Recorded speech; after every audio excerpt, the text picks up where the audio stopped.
and I'm here joined with Miriam Love. And we are going to be talking about what foods that are great for our intimacy. And so people that don't and coach, I specialize in helping women create soulful, epic connection, amazing joy in their marriage and their life. That means incorporating physical and emotional intimacy. Life as women, we get so stuck in being a wife and a mother, we lose that spark. We can lose that spark in our marriage and our physical intimacy, and that has a huge impact on our life. And I work through this coaching methodology, emotional releasing, and different tools and techniques to really bring pleasure and life into a married life. So before we start, and before I allow Miriam to take over the floor with her expertise and let her introduce herself, I just want to give a quick awareness or note that physical intimacy, we're here talking about intimacy, but physical intimacy, there are many reasons why struggles may come up, like lack of pleasure, lack of arousal, desire, pain, frustration, annoyance, whatever. When there's struggles within the physical intimacy, there's many aspects to why it can be happening, right? So there could be the emotional aspect, there could be trauma, there could be beliefs. There's so many aspects that can play a huge part in that.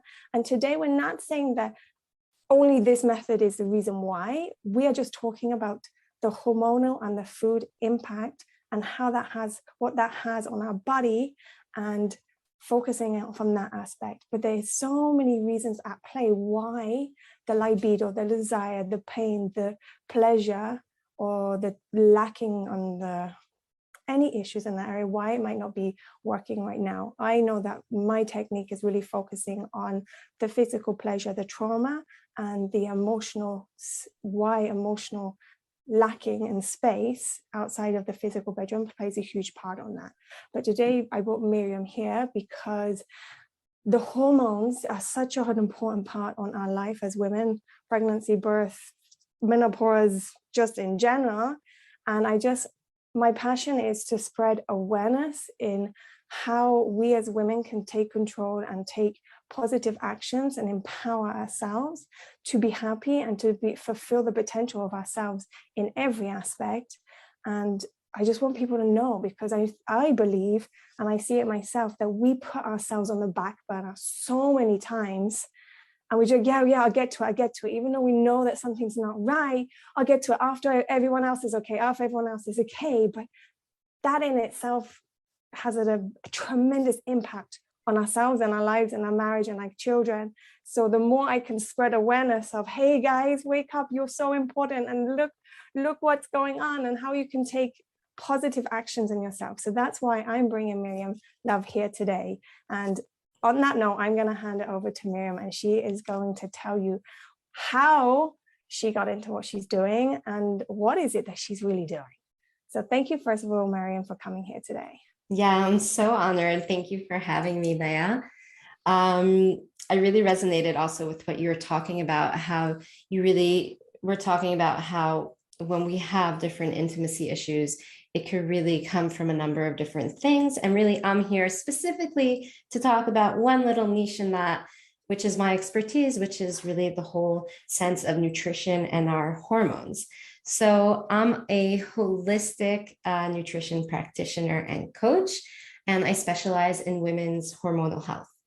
And basically, I studied the Academy for Culinary Nutrition in Toronto, in Canada, and and I'm studying functional nutrition, and this is like really what I do. I take care of women that have different hormonal imbalances, and we go through a program together to really heal using their nutrition. And the reason we use nutrition is because the food we eat is kind of like instructions for our body for how it has to work. I kind of say it's kind of like a computer. It's funny to say that because we're not a computer, but like when you're giving I use this example because my oldest, he's a coder. So all day he's giving me examples of things. I'm just like, I'm just want to fall asleep. But he says, like you need to give the computer, you give a code and then it pulls off whatever you expect it to do. And even if you miss the tiniest little comma in that code, you could be sitting for 4 days trying to figure out what's wrong and why it's not working. And that's kind of with our body, with what we eat, because what we eat gets digested, goes into our blood, goes to our cells, and that's where our DNA sits, and that's what gives the instructions for everything to happen.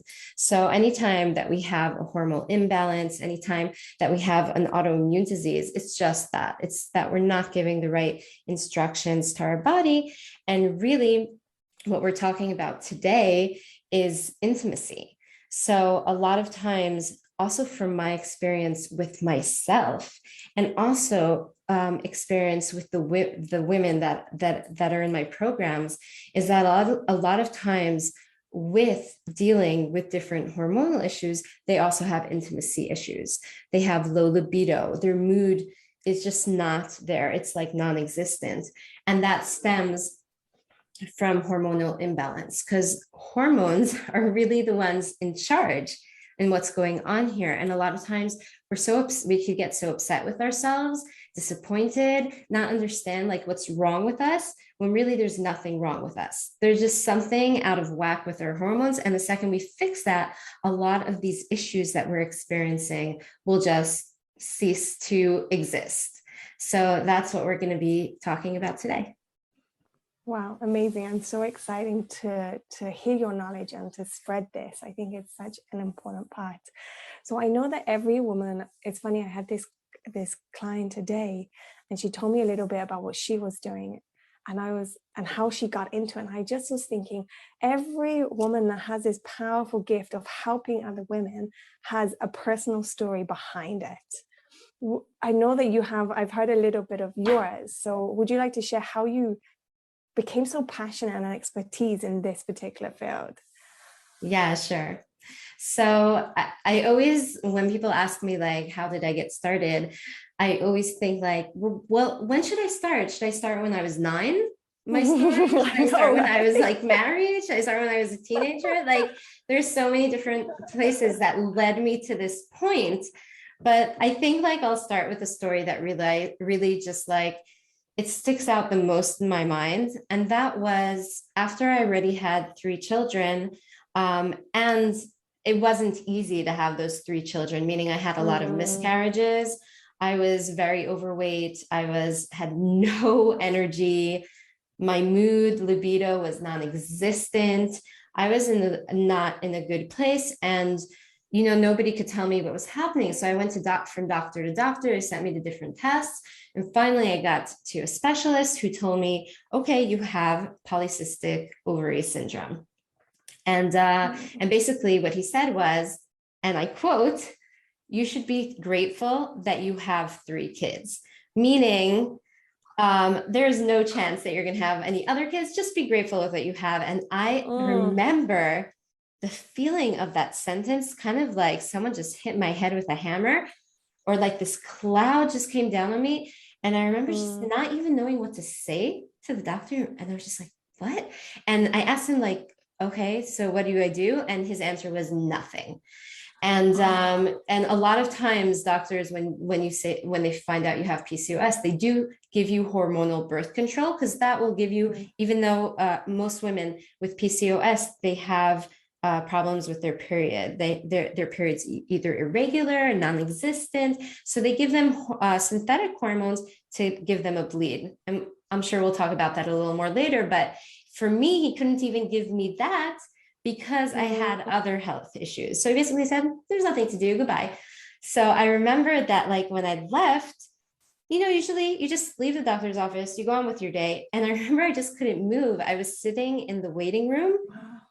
And I was like, just trying to like figure out like, what am I supposed to take from that? Like, how do I move forward from here? And I was planning to have a large family. So for me, 3 kids, and him saying, you're not going to have more kids. I was just like, what just happened? And basically it was just too much for me to deal with, that I kind of just said, okay, I have nothing to do with this right now. So I just left it and just continued living my life.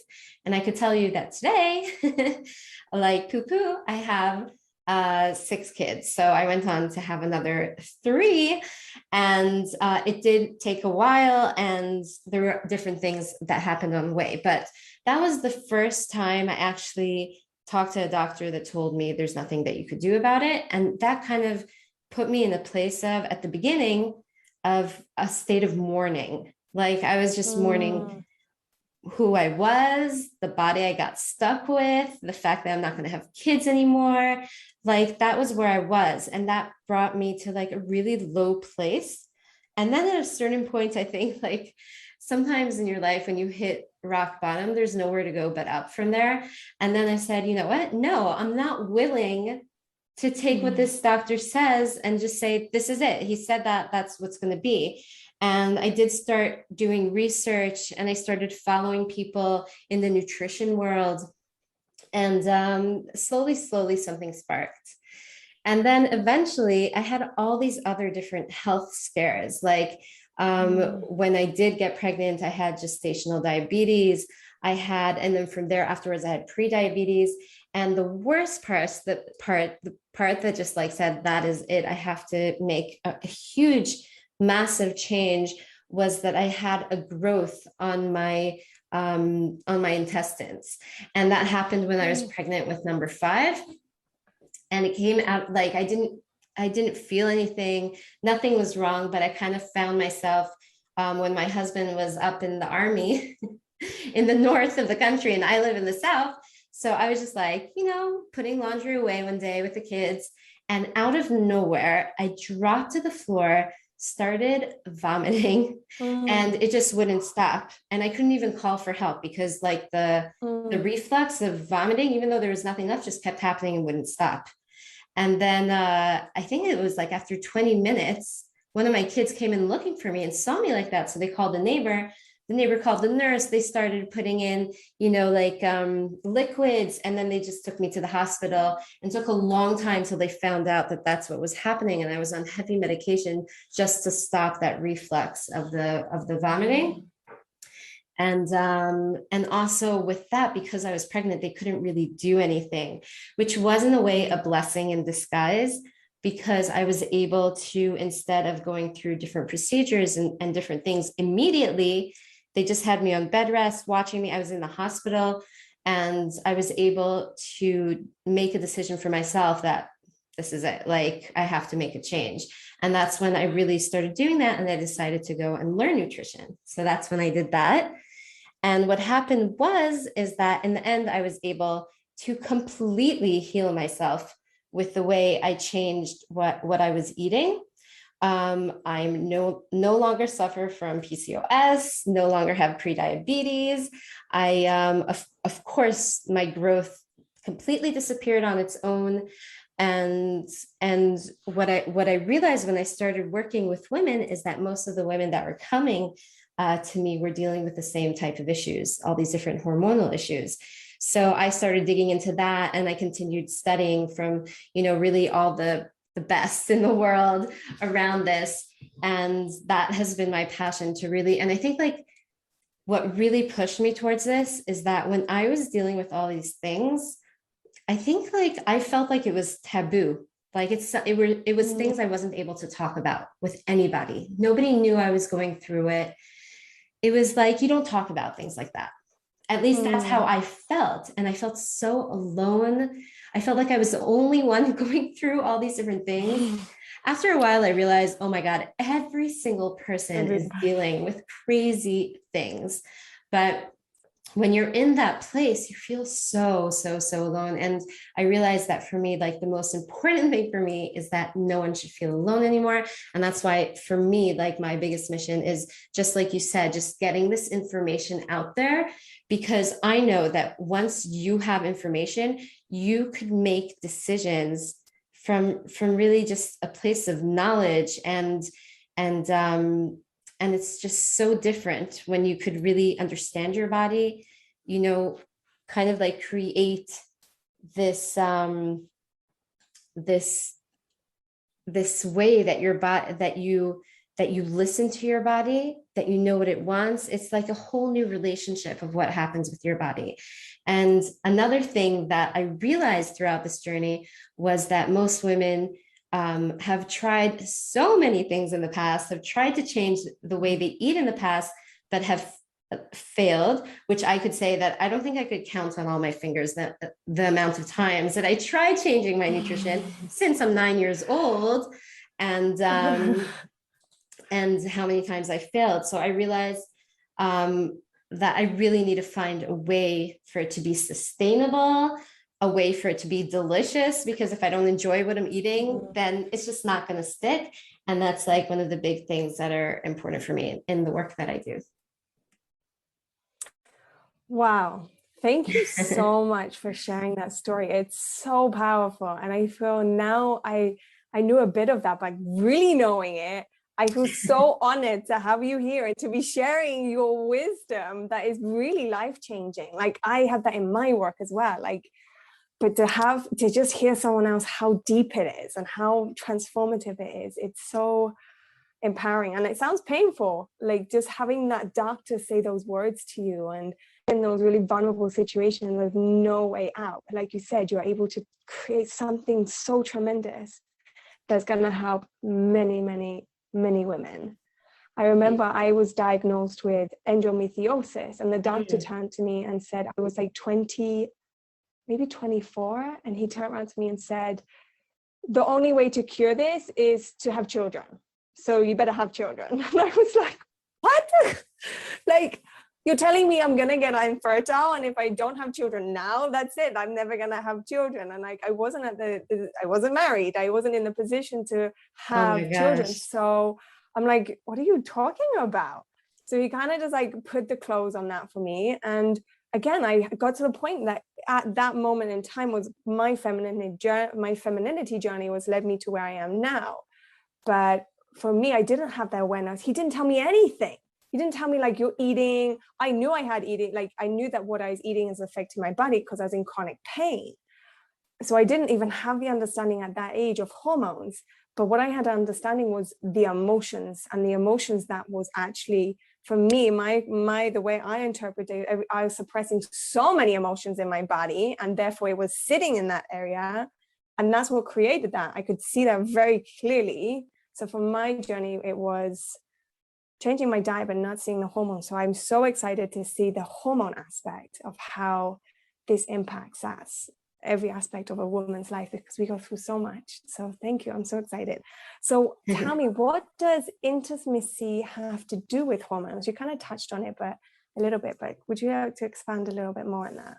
Yeah. So what happens is that when we look at our regular cycle, I'm not talking about someone that's on hormonal birth control, for example, or women that their hormones are, if they have PCOS, then they have issues with their hormones. I'm talking about just someone with a regular cycle that, they have their period. When we look at their hormones throughout that cycle, we see kind of like a roller coaster. So at the beginning, before we go to ovulation, meaning after our bleed, we have hormones called androgens that are higher, and then they get very, very low when we reach ovulation. And then after ovulation, we have progesterone hormones that surge up, and all those hormones together at the same time, they're really balancing each other out. So we have, we said the progesterone, which is amazing. And we have, just a second, there are a few people entering, so I'm like letting them in. So, yeah, so we have all these different hormones happening, and they really balance each other out. And what happens is that that balance is really important for our mood. Meaning, if we only have one type of hormone happening, then we could feel we will have imbalance, and that will affect our mood as well. And if we have too much of one hormone, too little of another hormone, then that also will affect our mood. So hormones has a lot to do with everything that's happening in our body, with that affects in the end our brain health, our mood, our libido, everything that has to do with that. Right. Wow. So fascinating. Just how amazing the body is. And that's like without even our consciousness. Yes, Wow. it's true. So, and here we're talking, really, we're bringing in the food aspect. We all know what we put into our body has an effect on our mood, our energy. That's just the obvious signs, right? We know that if we eat too much or too much of the bad things, we might have a sugar rush and then we crash. You know, so we're obvious about the things that are very obvious, the energy, the moods. But can you tell us how food influences the hormones and how that subsequently affects our intimacy? Yeah, so let's give sugar, for example, because you brought that up, right? So what happens is when we eat sugar or any food that turns into sugar, it actually goes straight into through our digestive system, it goes straight into our bloodstream.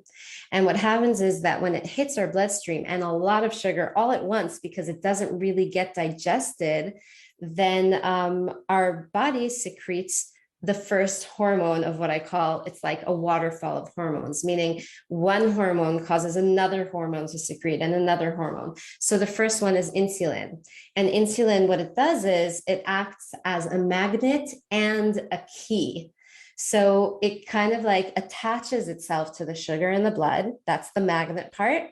And it's the key to take the sugar into our cells, meaning the sugar cannot get into our cells without the insulin opening up the door to the cells to let the sugar in. And sugar is needed really for energy, but we need tiny, tiny, tiny amounts. Like even just by eating vegetables, you get enough amount of sugar that you really need for your body to produce the energy you need. And we produce energy from a lot of other things, like proteins, like healthy fats. But when we're talking about sugar, we're saying, okay, we have all these, we have the insulin that brings it in. Now, what happens is that usually we're eating so much sugar that a few things could happen. First of all, the cells don't need that much. So we have an excess of sugar and insulin around the body, right? So we have secretion of all these other hormones happening. Like I always lose the name of the hormone. Just a minute. The hormone that when you're running from a bear, what's it called? Adrenaline? Yes, thank you. Okay. So you secrete adrenaline because there's this crazy amount of insulin. Okay. And the second there's adrenaline that's coming to take care of the situation, then we let off another hormone that really is the stress hormone. That's the cortisol. Okay. So we're letting off this whole situation of what's happening. And what happens is that we have to get rid of the sugar quickly. So that's what all these other hormones are doing. Quickly, let's move it quickly into the liver, or let's move it into fat cells. Okay. Because that's a great place to store all this extra sugar that the body has nothing to do with. Okay. So what happens is that from having a flush of sugar to your system, and then suddenly we have an elevated energy, suddenly we have a crash. That's the crash. The crash is when it's quickly trying to be pushed out. And that's when we feel a crash. So a lot of times people could be eating something and they, feel that sugar high, but then afterwards they just a half an hour later, even 2 hours later, they feel like, just give me the next bed to crawl into and take a nap because they're dead. And that's like really that. So even though we thought we took sugar to get energy, it's really depleting us even more and letting out all these hormones that afterwards, these hormones also have to be cleaned from the body. So then they have to go through your liver. Sometimes the liver can't deal with it. So it goes back to your digestive system to be dealt with that again. So it's like it becomes this huge mess in the body just because we ate a little too much sugar. And a lot of people, at the beginning, we know that, okay, we eat sugar and then there's a sugar high and a sugar low, but we don't know that there's so much more happening just because of that little sugar high. So I just want to say in parentheses, I'm not saying that we shouldn't eat sweet because then we won't be able to really make the change we need to eat. And we'll talk about that a little more, but it's important to first of all, just know and understand what's happening when we do eat sweet. So That's one thing that could happen. Another thing that can happen in the end is because we eat too much sweet, too much sugar, at the end, our cells won't even take that little bit amount. And that's when we start getting what's called insulin resistance.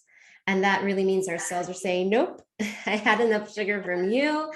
I don't agree to take sugar anymore. And that's what, and insulin resistance could lead to pre-diabetes, to type 2 diabetes. And that's one of the things that's a very major stage of hormonal imbalance. So that's just an example of something that could happen. Yeah, and you can thank you for explaining what is actually happening with the body when you eat sugar. Just having that awareness, I totally binged on sugar today when I was running out in the supermarket.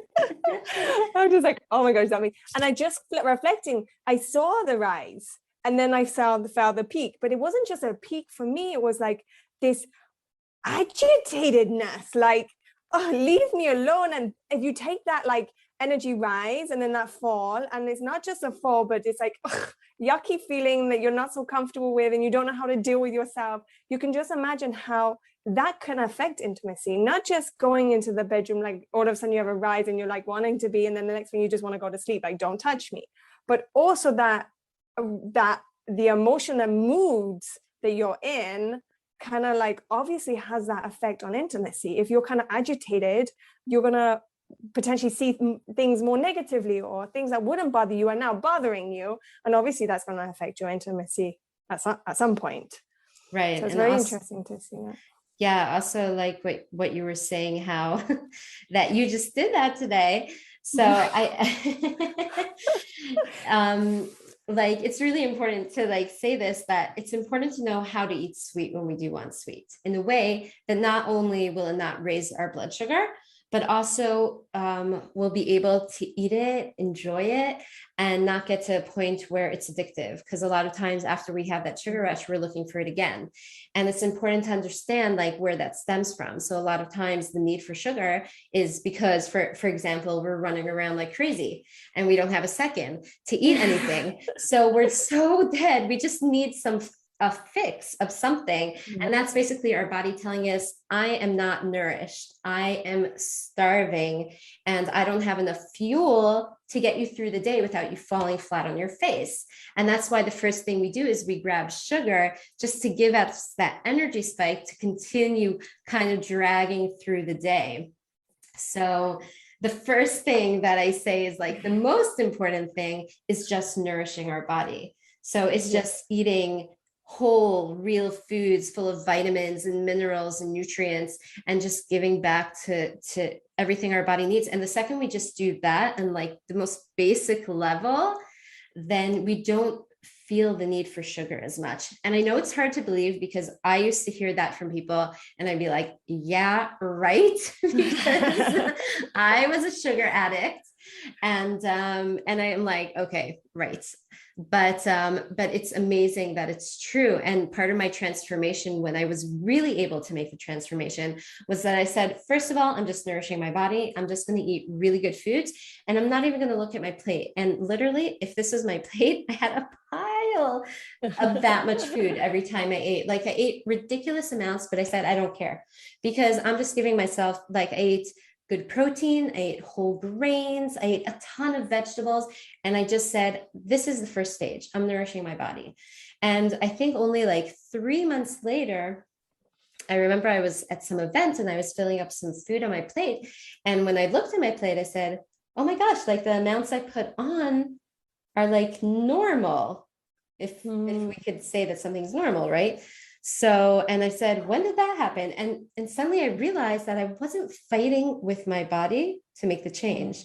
It was on its own, my body calmed down. So I needed less. On its own, I noticed that honestly, instead of eating an entire cake on Shabbos, I took 1 or 2 slices of cake and I was okay. Like I didn't tell myself, oh, only take a slice or 2. No, I ate as much as I wanted. And on my own, I didn't eat an entire cake, that I was able to sit and eat an entire cake by myself. So that's just things that in the first stage, I said, that's the first thing I'm doing. I'm just making sure I'm eating. Beautiful. It's kind of like not making yourself feel bad or limit yourself. So therefore you're not like, I always find if you put a boundary, only one, then I just want it more. There's that Right. fighting. And then you're actually like really allowing yourself a smooth journey that's going to have a long lasting effect. Yes, I think that's really important also with regards of the whole emotional, like that's something that I found for myself that's really, really important, is kind of like going through this process of forgiving my body for everything we've been through together. That was like a very, very big part in my journey to healing, because as I told you, like I had stages that I felt like I was in mourning. And besides that, I was hating on my body. I couldn't stand even like looking at myself in the mirror. I felt like there was me, the real me, with my thoughts and my dreams and my hopes and everything that was inside. And then there was this unfortunate vessel that was given to me, called my body. And I just felt like we were just two separate things. And that was really hard. And then when I realized that to be able to really heal myself, I had to change my mindset.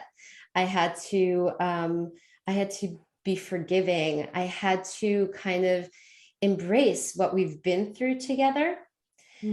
And it was just a totally different way of looking at everything. Like I could tell you that when I was young, I had very huge body image issues, and I went to therapy for that. And one of the things the therapist told me to do was to stand naked in front of the mirror and love on my body, meaning find what I love about my body. Now, I could tell you that that was torture. That was complete torture. I did it anyway. It was okay. Like it didn't move me a little bit forward, but like I left it alone. And then when I realized I had to do that change again, I came back to that exercise she gave me and I did it again. And I looked at it different, because now I was actually, like when I used to hate on my body, it was like in a better situation. Now looking at my body with all the scars, with all the marks I had on it, with everything we've been through. And I was like, oh my gosh, like I deserve so much love. Like my body has been through so much, and I've done so many things to my body that consciously I wasn't aware that it was things that my body had to deal with. And like when I realized that, I was able to like just look at my body with like love and awe and just be like, thank you for being with me on this journey that we're here together. And then I was able to like really do the work of changing what I was eating, because it wasn't from a place of I have to sit in the corner and eat my rice cake and be like the poor lady that's eating the rice cake while everyone else is eating the chocolate cake. It was really from a place of I'm here to be my body's best friend. And I was happy to do it. And, and I realized that it's important for me to eat foods that were delicious for me. So I made that a priority to learn how to make all these healthy foods and make them delicious. Like I realized where my hardships were. I was listening to myself. I was moving forward in that way. So yeah, I could talk forever about this. Yeah. It's so important that I think that's a huge part on any transformation in anything in life, but also when you're really dealing with the food, you have to be coming from a place of like, this is my body and I want to love my body, and I want to take care of myself, and building that deep emotional connection with our body is a huge, huge part. Otherwise you're going to have that resentment through the diet and it's not going to help you physically. I really wanted to touch on that whole thing of the eating as well, about the sugar thing. I think that's really, really important, because it's very common. Like we all hear this concept of self-care, right? But I like the basic self-care is really giving your body what it really needs. Listen to it. Take that time to make a meal that's going to nourish you so that you can obviously show up as your best self. That's going to give your body that fuel and the energy and the love that it really desires. And I totally today was simply because there was no food in the house and I was running around all day and I was in the shop and I was just like, I need something now, because I didn't take care of my physical body. It's just very funny how that came. But I think this is something women really struggle with a lot in putting themselves first. I think that one of the things that really add to that struggle is a lot of times we, like, I'm saying this also from my experience, is that we kind of like push it off and we say, okay, when the kids grow up, I'll take care of myself. This is something I said to myself all the time. And I was just thinking about it actually the other day, because I've been working on myself to wake up at 5 a.m. so that I have like a great start to the day. And I actually get work done in the house, like laundry and things like that. And then I noticed that my baby girl, who's not such a baby, she's 3 now, she wakes up with me, and that is so annoying, like so annoying. I'm like, this is my time for myself, seriously. So I remember sitting and saying, I'm not waking up anymore at 5 a.m. because she's going to wake up at 5 a.m. And then I realized that that's kind of like me saying to myself again, I'm going to wait till the kids grow up. And Yeah. and yeah, it was hard the first few days when she woke up with me, because she decided she had to fold the laundry with me. So like I kind of had to fold everything twice, which was just like, but like after a while, after a few days, she got bored of folding laundry and she left me alone and went to bother my husband. So that was great. So so like I really worked through that to say, okay, this is something that's not really real. This is me holding myself back. And I think that that's something that we really have to be real with ourselves, saying a lot of times, one of the things I said to myself all the time was, I don't have time to make food. And I still, till today, I don't have time to make food. I have 6 kids. Listen, when I put up a pot of like food for everyone, I have 3 teenagers at home. Okay. I always say, I'm going to put up a huge pot and then freeze. And no, there's nothing left. There's nothing left. And I just don't have time. But I know that's just something that I can't let that control me anymore. So I kind of write down to myself, what's getting in my way? What's bothering me? I don't have time. I don't, that, like saying what's standing in my way to eating properly. So is it, for instance, that I'm going to be running around all day, Leah, and not having time to make myself food? Okay. So in advance, I'll prepare like a jar of mixed nuts, because that's going to give me healthy fats and protein and like nutrient density that will give me the energy I need, that will keep me going. And that's something that could really help me out.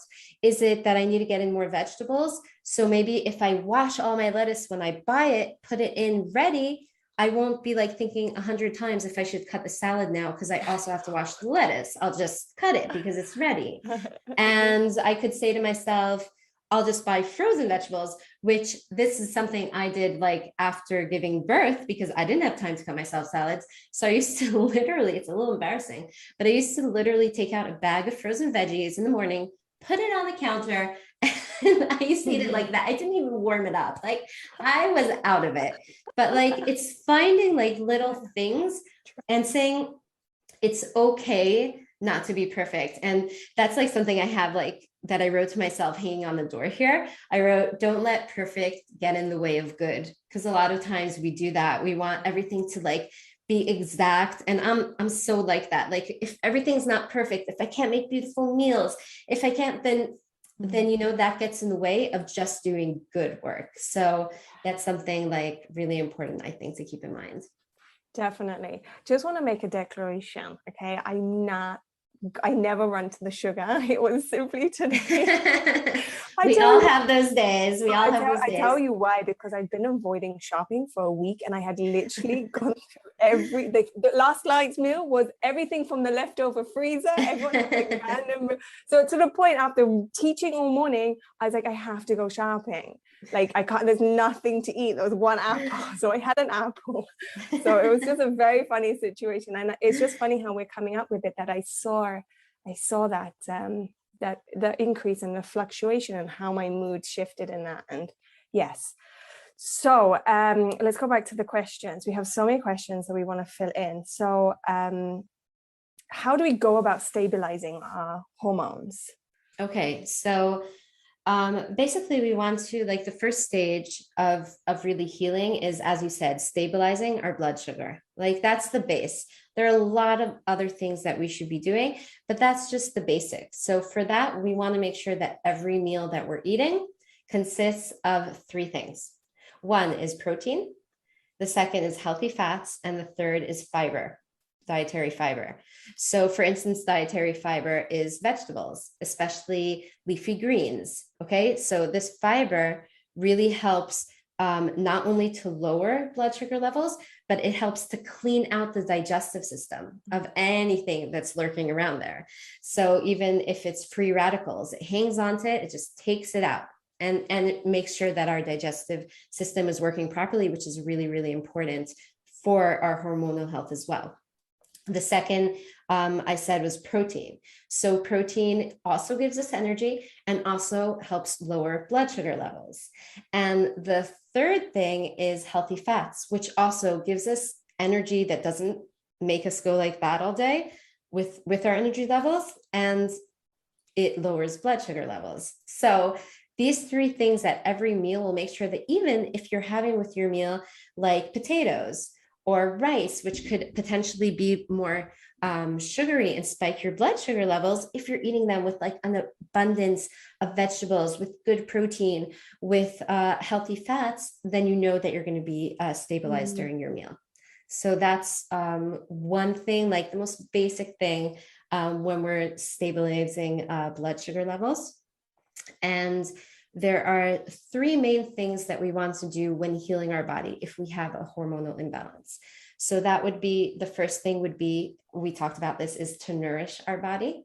Okay, because it's important to understand that our body is self-healing. So it knows how to, our hormones are kind of like, I call it like a Swiss clock. Like it really knows what to do and how to do it. And if it's not, there's just something there that's in the way. So, so really, once we nourish ourselves, once we give ourselves enough vitamins and minerals and phytochemicals and nutrients that we get from like vegetables and everything that we're eating, then our body is not only getting enough energy to get us through the day, but it's able to turn on its self-healing mode. So that's really, really important, just first of all, to nourish ourselves properly. The second thing that we want to do is lower inflammation in the body.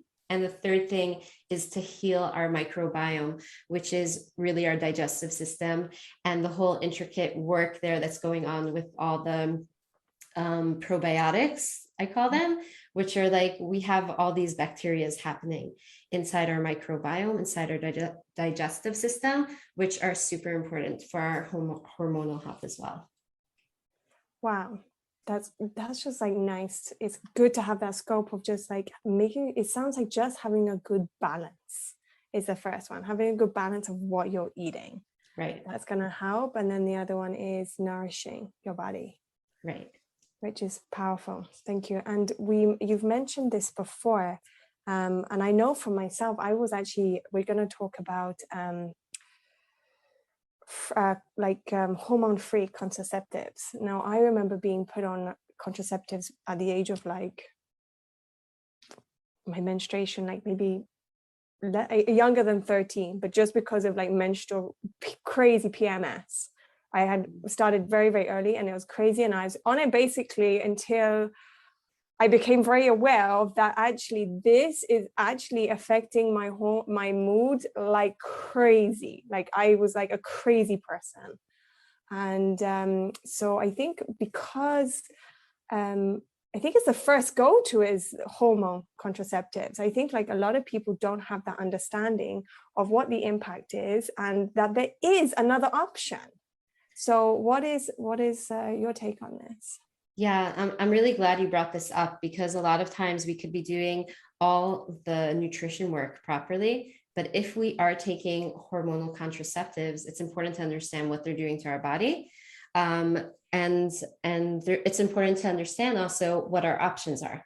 Okay, so first of all, when we take hormonal contraceptives, it's turning off our hormonal system. It's kind of like someone's leaving the house, turning off the lights before they lock the door. That's what's happening. So even though we're getting our period, it's not our period, it's a bleed.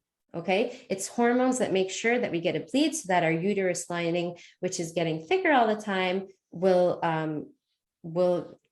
extract itself and then could start growing again. So that's what's happening. But what's happening is that in the contraceptives, we're having all these synthetic hormones that they don't have the same effect on our body as the regular hormones we want. And I always say this, that if hormonal birth control was introduced for the first time today, in this day and age, oh my God, people would be rioting in the streets. Women would be rioting in the streets, right? That it's okay to turn off something in a woman's body. Like, think about it. Oh my gosh, that's crazy. You're so right. It was introduced in the 50s, I believe, but think about it, that we're turning off a system in our body, and it's not just any system. It's so essential. Yes, and these hormones are just essential for everything. Like, they're essential for our breast health, for our bone health, for our heart health, for our skin health.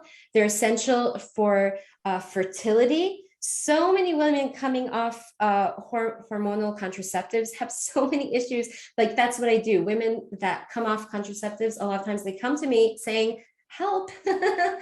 and because they turned off their entire hormonal system.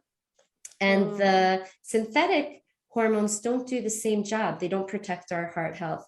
They don't protect our breast health. It's even the opposite. Like, it could cause, like, there is studies that say that it could cause more breast cancer, things like that. So first of all, we're giving ourselves all these synthetic hormones that are not doing the same thing. They're giving us a bleed. Second of all, and that's, I think, the most important, is it's turning off all our good hormones.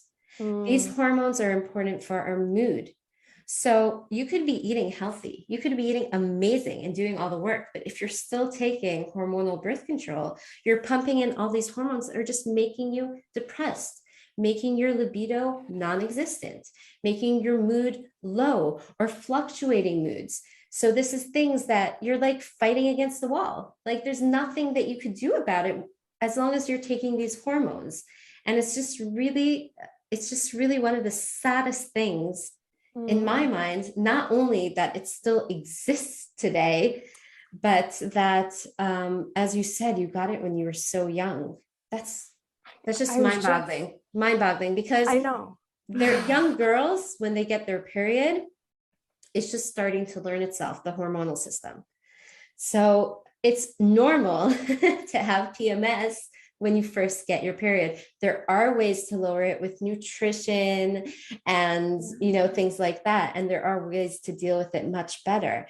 But if we're turning off girls' hormonal systems before they even have a chance of working itself out, then it's not surprising that you had endometriosis afterwards. It's not surprising. I was literally just thinking that. Yes. I was literally just thinking, oh my gosh, it could be so connected to my endometriosis. Like 100%. 100%. Yes. And like all of my emotional well-being, to be honest, thank God, because I wouldn't have been here where I am now if I didn't have it. But now looking back, I'm like, totally, that had a part to play with it. 100%. And there was no awareness of treating it any other. But now, like you said, that was powerful. If this was released now, everyone would be like, what are you doing? This is something that is so me. Like, you can't take my hormones. Don't suppress my natural hormones. I didn't think of it. Could you imagine if it came out today? And people are still giving it. Like, it just boggles the mind, really. Yes. So tell us what is a natural way. Okay. So first of all, there's natural, I forgot the exact words, for the fertility awareness method.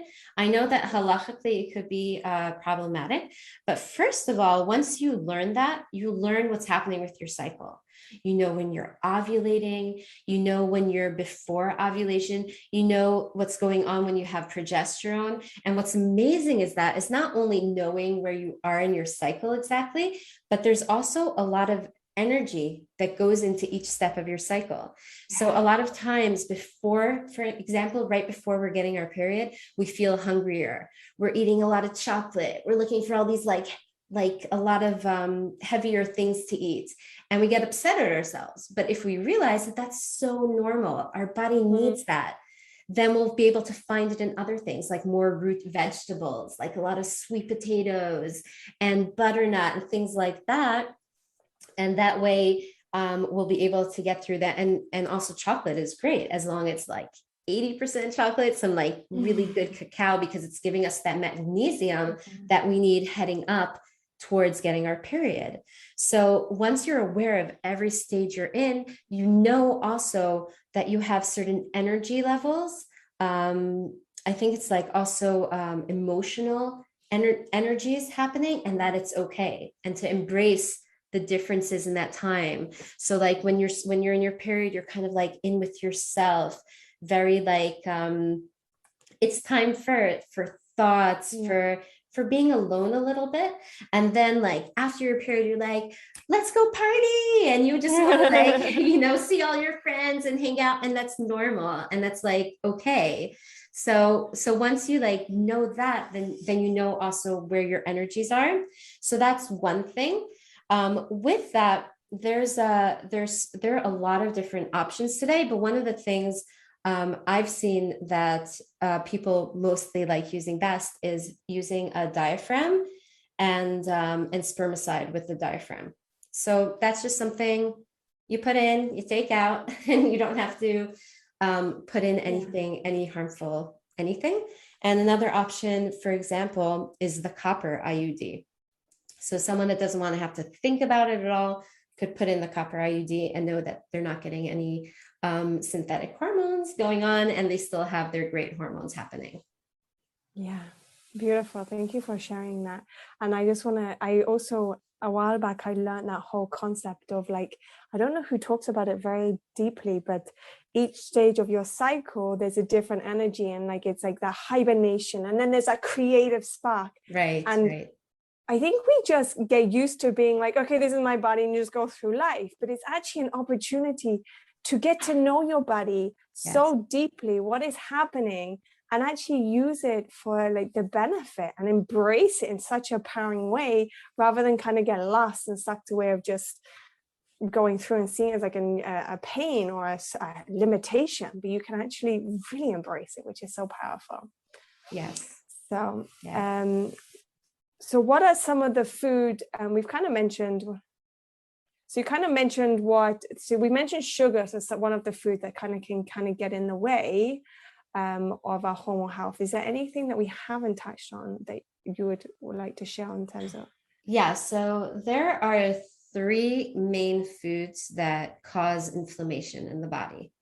And the first one is sugar. The second one is dairy. And it's really interesting to see all the studies around that. And this is especially for women who suffer from pain. So PMS, endometriosis, that has a lot to do with dairy. It was really interesting. I had someone call me like SOS emergency. She thought that she had to go to the hospital from the pain that she was in during her period. And she never had that before. And she didn't understand why she was in like this massive pain. And when we were talking and discussing and trying to like figure out what was happening, basically we got to the story that she recently, like a few months ago, moved into a new apartment, and her roommate happens to work in a cheese store. And at the end of every single day, he brings home all the cheese leftovers. And that is basically everything she was eating. So suddenly, from having normal periods, she went to like excruciatingly painful periods that she really thought she had to be hospitalized. That's how strong the pain was. So she got rid of the dairy. Her periods are back to normal, no pain anymore. So that's important to know. And the third thing, which I know usually when I say this, people like run the other direction, is gluten. And that has a lot to do with our digestive system, a lot. And that's really, really important. And also I could tell you that the most important thing when cutting out anything, whether it's sugar, whether it's gluten, whether it's dairy, is to know, first of all, what you're going to eat instead and be happy with it.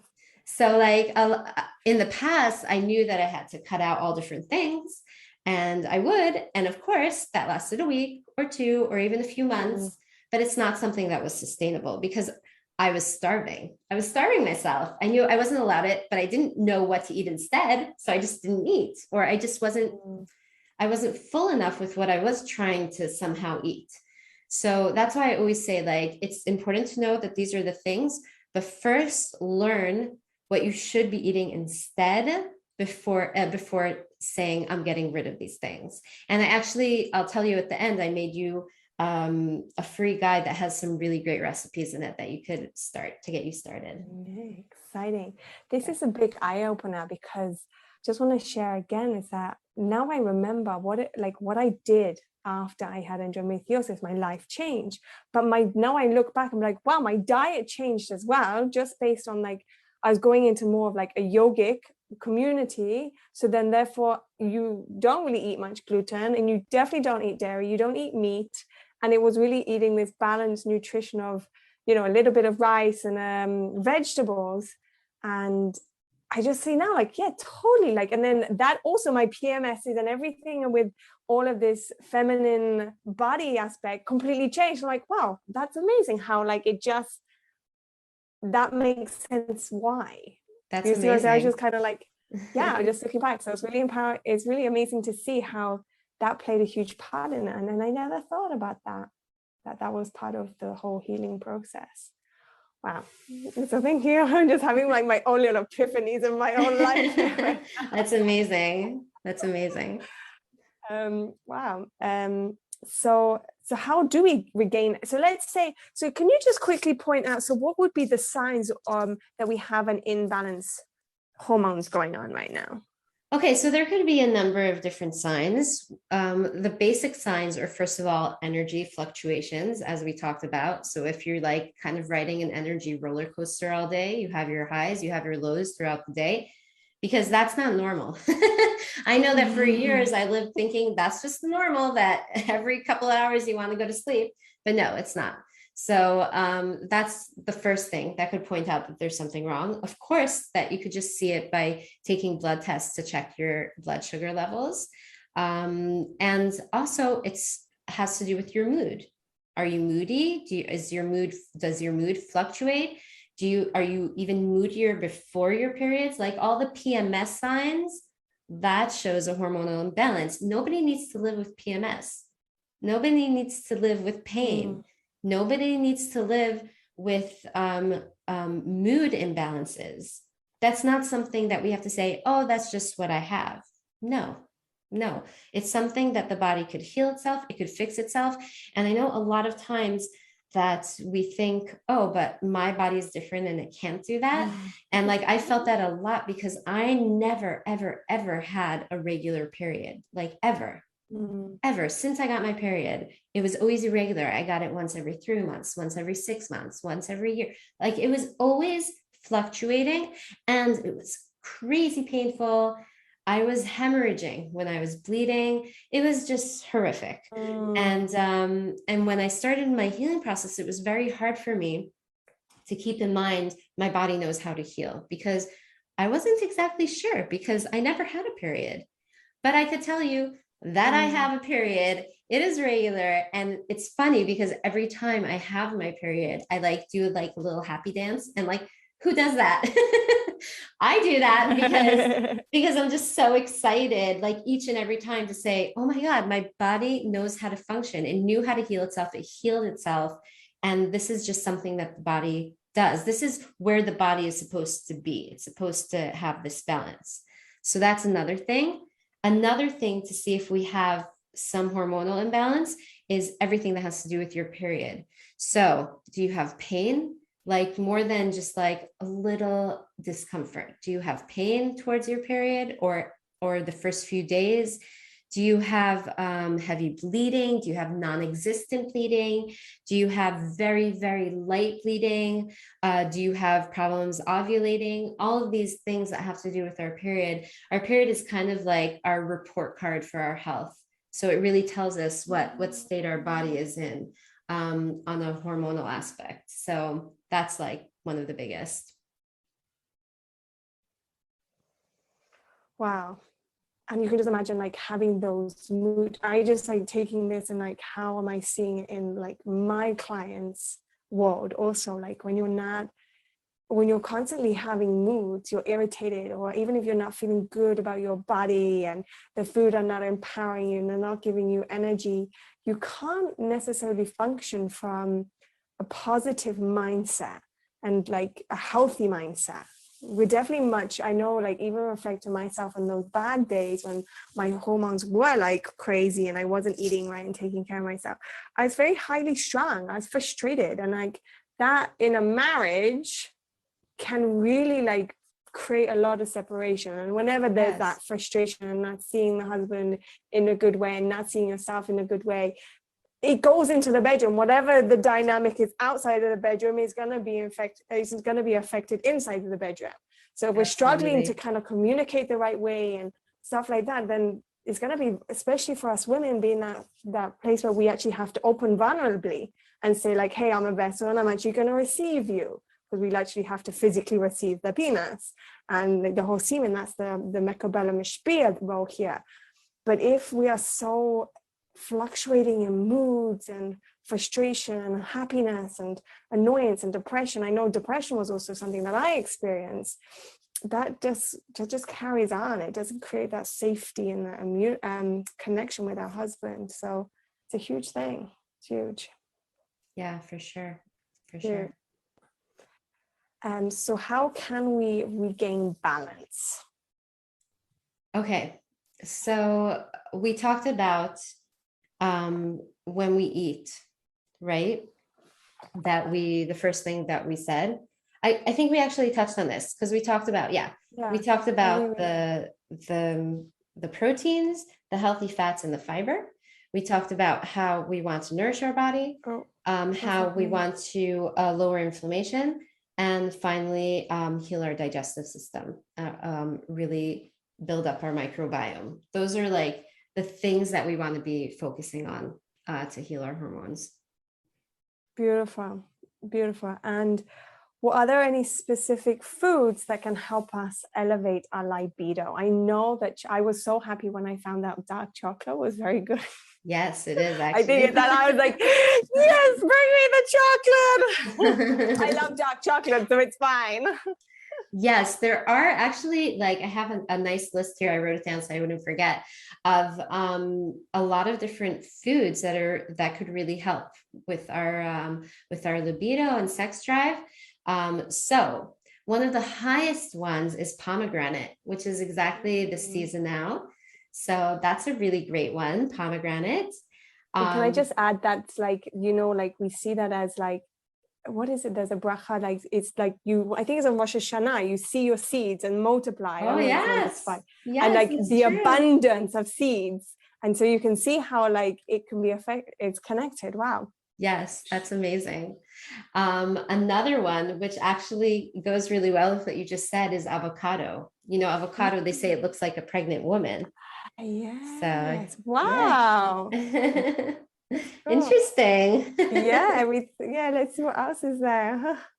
Okay, so another few are celery, strawberries, chili pepper, figs, Brazil nuts, dark chocolate you mentioned, asparagus, artichokes. Those are like a few.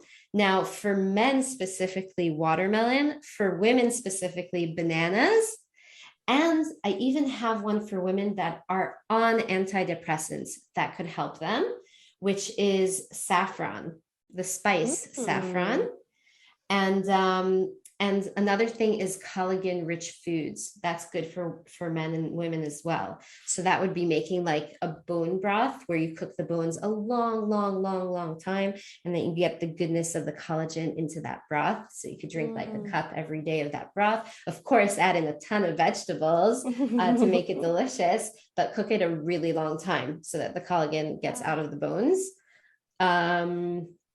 Another one is the maca root. So I don't know if maca is considered a superfood. And you could get it as a powder form and just like add a scoop of it into your smoothie.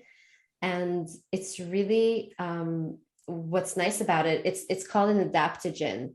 So it helps you deal with stressful situations as well, but it's also really good for libido. So that's It's kind of like a beautiful caramel kind of flavor, right? If I remember correctly. it has I tasted it alone. It has like this spicy smell to it. Like I'd say like a little bit like kind of like between ginger and cinnamon. But really when you add it to your smoothie, you don't really taste it. You don't really taste it. Yeah. It's so funny that you gave that list. And if you think about like, I don't know where I got this image from, but like if you were to go for like a romantic dinner, there'll be like asparagus and strawberries and chocolate. That's so true. And all these exotic, these foods, artichoke hearts and this. And you're like, oh no, it makes sense why this is done for a romantic evening. That's amazing. Yeah, that's so like, true. Yes. Also saffron. Who cooks with saffron, right? I know, right? Like, and it's such like a warming flavor. Saffron. Yeah, it's actually, I have a funny story about saffron that when we were first married, we were reading a recipe book. As you said, we wanted to have a romantic dinner. So we found this recipe that was like rice with saffron. So I sent my husband, I sent Laser to the Shook and I told him, get me saffron. And he goes to the spice counter in the Shook and he goes, could I have 500 grams of saffron? Oh my gosh, I would have to think he couldn't breathe from laughing. He said to him, do you realize that I think in the store, I might only have 5 grams. Like, that's what I have in the store. And Laser's like, what? So funny. Can you imagine getting a bill for 500 grams of saffron? I think your husband would have like, oh my gosh. You'd have to take out a mortgage for that. I know. Yeah. Yes. Yeah. Wow. So those are some of the really great foods that could really help out. Beautiful. Amazing. So, though I love those lists, I love all of those foods. So I'm very happy to bring more of them into my life. So I have one more question. So we've mentioned this, like women go through different cycles, right? They're like, they're menstruating and then they've got their they've got then pregnancy and then they're giving birth, so after birth, and then you're nursing and then you've got menopause. So as we're going through these different stages in life where obviously our hormones are playing out differently, does that mean at different times we need to be eating differently to accommodate to the hormone changes in our body? Yeah, that's a great question. I love that question. Absolutely. It goes so much deeper than that, though, I think. Like, for instance, I actually just I have a podcast. I forgot to tell everyone. I have a podcast called the Healthy Jewish Mama Podcast. And one of the episodes is how to prepare your body for menopause. And I was talking there about the fluctuations that change in your hormones during that time. So what you want to be eating. So there are certain changes, but the base of eating real food, nutrient dense food, that stay the same. So there is different things to take into account when it comes to different stages. But I think that the most important thing when we're going through different stages, whether it's nursing, whether it's pregnancy, whether it's menopause, whether it's perimenopause, any different stage that we happen to be in, the most important thing to remember is that it's a stage and it's 100% normal and that it's okay that our body's fluctuating. Meaning just to embrace the fact that that is a woman's life, these fluctuations in hormones, and that it's okay. And that we just kind of need to focus in, listen, and realize what's happening. Because, for example, I could tell you that when I'm pregnant, I just want to eat cottage cheese. So even though usually I can't stomach cottage cheese, I'm very, very, that's not good for me. Now, I don't know, if I were to get pregnant now, it might look very different than my pregnancies did because of my awareness. But I'm just saying that, like we have to embrace where we are. And I think the most important thing is just learning about that stage, understanding what's going on in that stage, so that we could really make different decisions from a place of knowledge. And then once we have that knowledge, we could decide, are we going to do this, or are we going to do that? Or for example, I could tell you, like, I have, like, thank God, I have so many women on my programs that have fertility issues that they call me after a while saying, I'm pregnant. And those are like the funnest days. But then a few months later, they call me, I can't stomach anything. I'm so nauseous. I'm throwing up. What should I do? So what I tell them is that for that stage, we want to nourish your body as easily as possible. So I would concentrate, and they could only keep liquids down. Let's make some great smoothies. Let's do smoothies and put in a ton of superfoods, so that every tiny little sip you take, you're like getting crazy nourishment, and you don't have to worry. You don't have to worry about not eating. Okay. So like, or for example, like, not wishing this upon anybody, but like a few years ago, one of my kids was in a horrible accident, and he had to be in the hospital for a few months during procedures. And I was right after giving birth. So basically, Laser spent the nights with him, and I'd spend the whole day with the baby while I'm nursing in the hospital. So I didn't have time to cook for myself. I didn't have time to do anything. So I had to find a way to still take care of myself, because if I didn't eat properly, I was not going to be able to deal with the situation on hand, which was like horrendous. So I found that in the hospital, they have a salad bar. So every single day I went there to get myself a salad. But I also had like a jar of all these different mixed nuts, because nuts is kind of like, I'd say it's like my first aid kit when it comes to nutrition, because each and every nut has in it the three things we said, right? It has fiber, it has protein, and it has healthy fats. So you're getting something that's going to keep you balanced, and it's going to give you energy.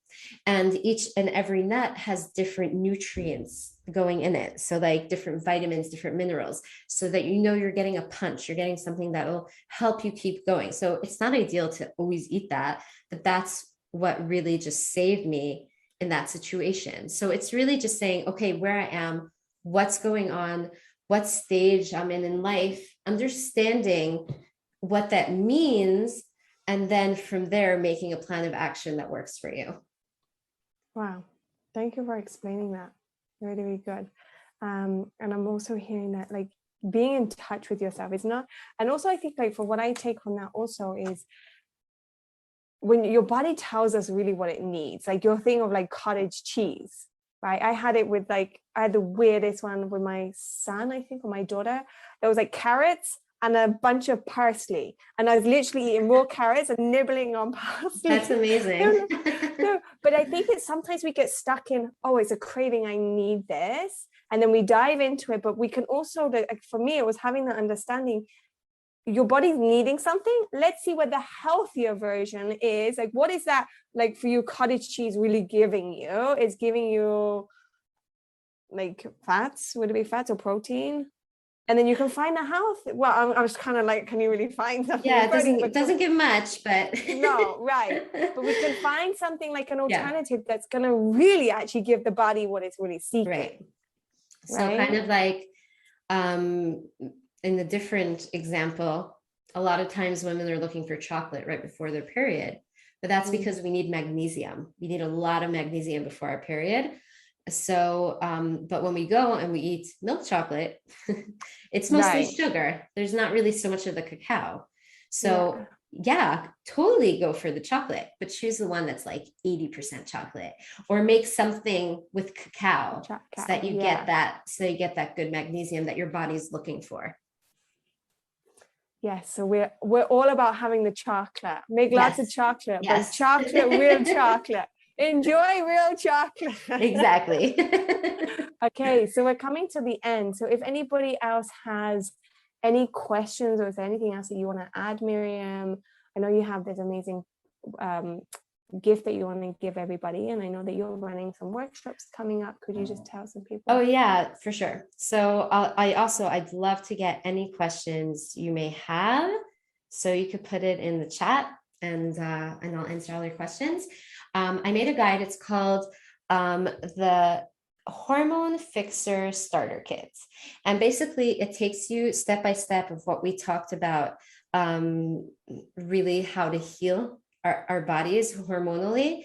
And it has in there some really, really great recipes. So what we talked about, first learning what we should be eating before we take other things out, that will help you get a head start. So like there's a recipe there for chocolate chip cookies. There's a recipe there for a laffa, which is like a flatbread. That's amazing. That's gluten-free. Wow. I'm trying to remember what other recipes. There's like a kohlrabi pickle and beet pickle recipe that's really good for our microbiome. I have some really great stuff there.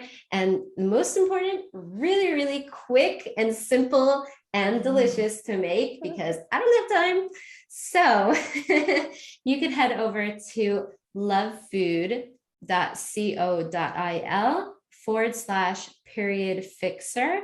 And that's where you could download the free guide.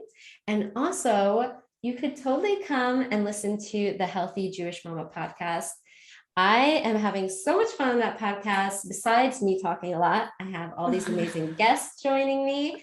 So yeah, that's everywhere. You on your favorite podcast platform, you could listen to it. So iTunes, Spotify, really everywhere. But you could also head over also to my website and just listen to it there. So that's lovefood.co.il/podcast. So the first one is /period-fixer and the podcast. Beautiful, beautiful. Thank you. I'm looking forward to getting my hands on those recipes. Yeah. Always love recipes. So thank you. If does anyone have any questions that they want to ask Miriam? Oh, here. So I have some questions here. Let's see. Okay. Any secret to detoxing from sugar? I love that question. I could talk about that for a whole episode on its own, but I'll give you some tips. First of all, when we're detoxing from sugar, it's a detox. So it does take a toll on our body, and knowing that it'll take like the 2 days for our body to get rid of it, and then it'll be done. It's important to know that going in. So you have to be ready for that. There's some things that help with that. So first of all, if you're eating like green leafy vegetables that are a little more bitter, so for instance, arugula and mustard greens, things like that, it helps suppress the need for sugar. So that could help also. Another thing that I like doing is finding things that could exchange the sugar. So for example, I make all these treats and I sweeten it with fruit as opposed to sugar. So I make muffins and I squash in bananas instead of the sugar. So it does give me that little bit of sweetness, and I add to it like blueberries also. So it's just like fun because I'm still eating a muffin. So I get like, my cake, my treat that I need whenever I need it, but I'm still detoxing from sugar as I do it. And it's a little less of a stressful detox because you're just basically just eating really, really well. And so that's part of some of the things that I could off the top of my head give you that could really help. But I love that question. And I always listen to all the questions that people send my way, so that I know to add that to the podcast as an episode. Thank you. It's a great tip, adding fruit to your food to make it sweet instead.